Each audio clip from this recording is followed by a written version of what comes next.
burn-out, bar-out, brown-out, quand le travail nous détruit et commence à en libérer. Imaginez, vous ouvrez les yeux le matin, votre réveil sonne, et au lieu de vous lever avec énergie, vous sentez une boule dans la gorge, le ventre serré, le souffle court. Le simple fait de penser à votre journée de travail vous épuise déjà. Ça peut être le burn-out quand vous avez donné jusqu'à vous consumer. Ça peut être le bar-out quand l'ennui et l'inutilité deviennent insupportables.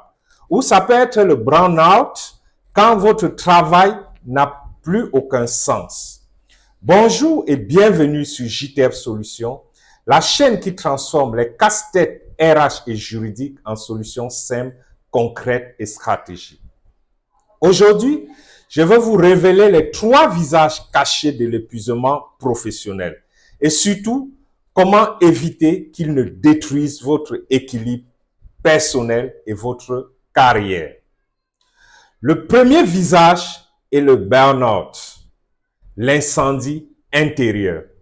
Il est le plus connu, mais toujours aussi ravageur.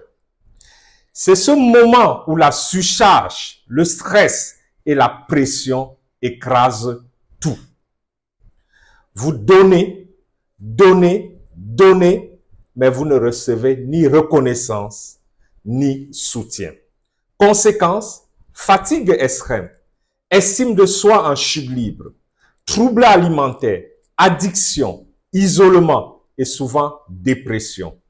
Bref, le burn-out, c'est l'alarme rouge qui hurle. Stop, votre corps et votre esprit ne suivent plus.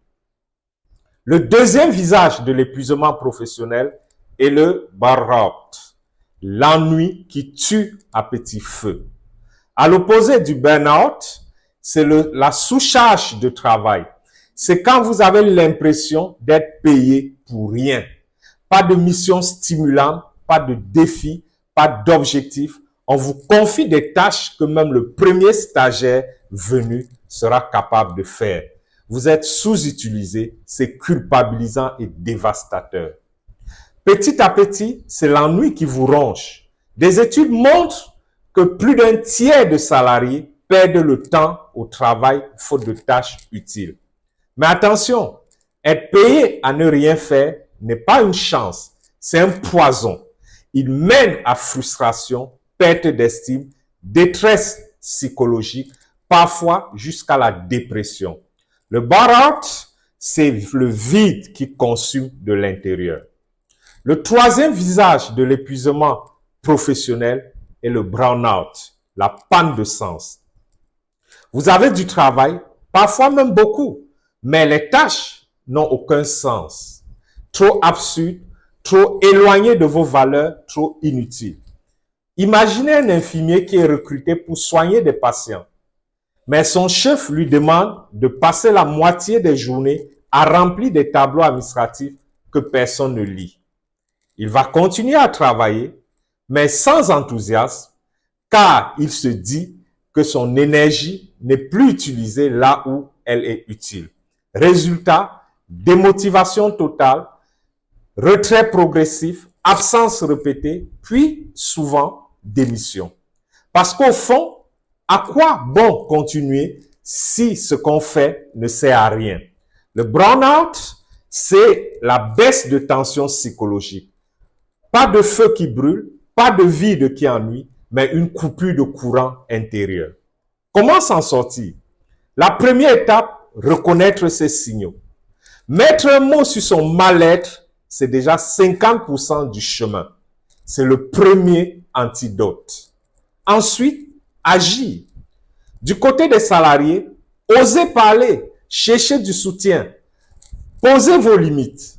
Du côté des entreprises, repensez l'organisation, redonnez du sens, stimulez, équilibrez la charge. Parce qu'un collaborateur épanoui, c'est un collaborateur performant. Et la qualité de vie au travail, ce n'est pas un luxe. C'est une stratégie gagnante, humaine et économique. Si cette vidéo vous a parlé, likez pour la visibilité, Commentez pour partager votre expérience, partagez avec votre collègue ou vos amis et abonnez-vous à JTF Solutions pour rester informé de nos prochains contenus. À très bientôt pour de nouvelles clés stratégiques.